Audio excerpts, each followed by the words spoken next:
Okay, ಎಲ್ಲ ವೀಕ್ಷಕರಿಗೂ ನಮಸ್ಕಾರ. ಇವತ್ತಿನ ದಿನ ನಾವು ಕರ್ನಾಟಕ ಶಾಲಾ ಪರೀಕ್ಷೆ ಮತ್ತು ಮೌಲ್ಯನಿರ್ಣಯ ಮಂಡಳಿಯವರು SSLC ವಿದ್ಯಾರ್ಥಿಗಳಿಗಾಗಿ 2023-24ನೇ ಸಾಲಿಗಾಗಿ ನೀಡಿರುವಂತಹ ಮಾದರಿ ಪ್ರಶ್ನೆ ಪತ್ರಿಕೆಯಲ್ಲಿರುವಂಥ ಪ್ರಶ್ನೆಗಳನ್ನು ನಾವು ಹಂತ ಹಂತವಾಗಿ ಬಿಡಿಸ್ಕೊಂಡು ಬರ್ತಿದ್ವಿ. ನಿನ್ನೆ ದಿವಸ ನಾವು ನಕ್ಷಾ ವಿಧಾನದಿಂದ ನಾವು ಹೇಗೆ ಎರಡು ಚರಾಕ್ಷರ ರೇಖಾ ಸಮೀಕರಣದ ಬೆಲೆಗಳನ್ನು ಕಂಡುಹಿಡಬೇಕು ಅನ್ನೋದನ್ನು ನೋಡಿದ್ವಿ. ಇವತ್ತಿನ ಒಂದು 4 ಅಂಕದ ಪ್ರಶ್ನೆ ಏನೈತಿ ಅಂತ ಗಮನಿಸೋಣ. ಇದು ಸಮಾಂತರ ಶ್ರೇಣಿಗೆ ಸಂಬಂಧಪಟ್ಟಂತ ಒಂದು ಪ್ರಶ್ನೆ. ಒಂದು ಸಮಾಂತರ ಶ್ರೇಣಿಯಲ್ಲಿ 20 ಪದಗಳಿವೆ. ಶ್ರೇಣಿಯ ಮೊದಲ ಪದ ಮತ್ತು 6ನೇ ಪದಗಳ ಮೊತ್ತವು 0 ಆಗಿದೆ. ಶ್ರೇಣಿಯ 4ನೇ ಮತ್ತು 5ನೇ ಪದಗಳು ಕ್ರಮವಾಗಿ 2 ಮತ್ತು 6 ಆಗಿವೆ. ಹಾಗಾದರೆ ಸಮಾಂತರ ಶ್ರೇಣಿಯನ್ನು ಕಂಡುಹಿಡಿಯಿರಿ ಹಾಗೂ ಅದರ ಎಷ್ಟನೇ ಪದವು 62 ಆಗಿದೆ. ಬಹಳ ಸ್ವಲ್ಪ ಕ್ಲಮ್ಸಿ ಪ್ರಶ್ನೆ. 4 ಅಂಕದ್ದಾದ್ರೂ ಕೂಡ ಬಹಳ ಸುಲಭವಾಗಿ ಐತಿ. ಅದನ್ನ ನಾವು ಅರ್ಥೈಸ್ಕೊಂಡ್ರೆ ಅದನ್ನ ಇನ್ನೂ ವೆರಿ ಈಸಿಯಾಗಿ ನಾವು ಮಾಡ್ಬೋದು. ಓಕೆ, ಏನು? ಒಂದು ಸಮಾಂತರ ಶ್ರೇಣಿಯಲ್ಲಿ 20 ಪದಗಳಿವೆ. 20 ಪದಗಳಿವೆ ಅಂದ್ರೆ ನಾವು ಡಾಟಾ ಬರ್ಕೊಳ್ಳೋಣ. ಏನು? n = 20. 20 ಪದಗಳದ ನೋಡ್ರಿ. 20 ಪದಗಳು ಬೇರೆ, 20 ಪದಗಳವರೆಗೆ ಅನ್ನೋದು ಬೇರೆ. ಅಥವಾ ಏನ್ ಆಗ್ತದೆ ಇಲ್ಲಿ 20 ಪದಗಳು ಅಂದ್ರೆ n. ಶ್ರೇಣಿಯ ಮೊದಲ ಪದ ಮತ್ತು 6ನೇ ಪದಗಳ ಮೊತ್ತವು 0 ಆಗಿದೆ. ಅಂದ್ರೆ ಏನು? ಶ್ರೇಣಿಯ ಮೊದಲ ಪದ ಮತ್ತು A6 ಅದರದ್ದು ಏನಾಗಿದೆ ಅಂತ 0 ಆಗೈತಿ. ಅವುಗಳ ಎರಡುಗಳ ಮೊತ್ತ 0 ಆಗೈತಿ. ನಾನು ಕೊಟ್ಟಿದ್ದನ್ನ ಬರ್ಕೊಳ್ತಾ ಇದ್ದೀನಿ. ಶ್ರೇಣಿಯ 4ನೇ ಮತ್ತು 5ನೇ ಪದಗಳು ಕ್ರಮವಾಗಿ 2 ಮತ್ತು 6 ಆಗಿವೆ. A2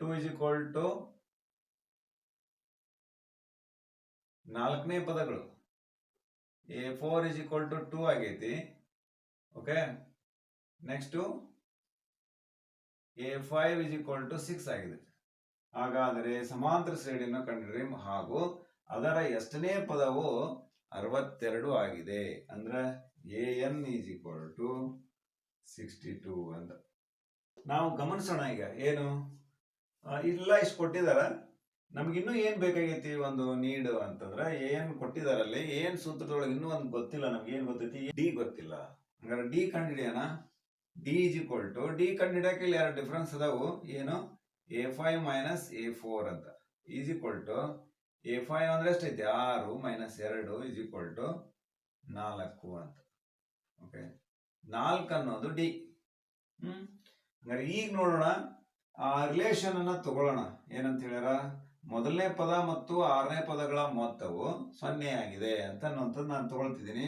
ದೇರ್ಫೋರ್ ಇದರಿಂದಲೇ ನಾನು ಏನ್ ಮಾಡ್ಕೊಂಡು ಹೋಗ್ತೀನಿ? ಎ ಅನ್ನ ಕಂಡುಹಿಡಿತೀನಿ. ಎ ಗೊತ್ತಿಲ್ಲ ನಮ್ಗೆ, ಇದ್ರೊಳಗೆ ಎಲ್ಲೂ ಎ ಗೊತ್ತಿಲ್ಲ. ಎ ಅನ್ನ ಕಂಡುಹಿಡ್ಲಿಕ್ಕೆ ಹೊರಟಿದ್ದೀನಿ. ಓಕೆ, ನಾನು ಇದನ್ನ ಹಿಂಗ್ ಬರಿತೀನಿ. ಪ್ಲಸ್ ಎ ಅಂತಂದ್ರ A + 5D ಅಂತ ಬರಿತೀವಿ. = 0. ನೋಡ್ರಿ, ಮೊದಲನೇ ಪದವನ್ನ ಎ ಅಂತೀವಿ, ಎರಡನೇ ಪದವನ್ನ A + D ಅಂತೀವಿ, ಮೂರನೇ ಪದವನ್ನ A + 2D ಅಂತೀವಿ, ನಾಲ್ಕನೇ ಪದವನ್ನ A + 3D ಅಂತೀವಿ, 5ನೇ ಪದವನ್ನ A + 4D ಅಂತೀವಿ. ಅದೇ ತರನಾಗಿ 6ನೇ ಪದವನ್ನ A + 5D ಅಂತ ಕರಿತೀವಿ. ಓಕೆ, ಹಂಗಾರೆ ಇವೆರಡನ್ನು A ಕೂಡಿಸಿದಾಗ 2A ಆತು ಪ್ಲಸ್ 5D = 0. ನಮ್ಗೆ ಡಿ ಬೆಲೆ ಆಲ್ರೆಡಿ ಗೊತ್ತಿದೆ. 2A + 5 × 4 = 0. 2A = 5 × 20. ಅದು ಈ ಕಡೆ ಬಂದ್ರೆ -20. Therefore A = -20 / 2 = -10. ಏನಿದು? A ಅನ್ನೋದು -10 ಬಂತು. ಓಕೆ, ಹಂಗಾರೆ ಈಗ ನಮ್ಗ ಏನು ಕೊಟ್ಟಾರ, ಏನು ಸಿಕ್ತು, ಡಿನು ಸಿಕ್ಕೈತಿ ಅಂದ್ರ ಹಂಗಾರ ಎಷ್ಟನೇ ಪದ ಅಂತ ಕೇಳ್ಯಾರ. ಹಂಗಾಗಿ ನಾವು ಇದ್ರೊಳಗ ಏನ್ ಕಂಡುಹಿಡಿಯಬೇಕು ಅನ್ನೋದನ್ನ ನೋಡೋಣ. ಏನೈತಿ ಸೂತ್ರ? AN = A + n - 1 × D ಅಂತ ಐತಿ.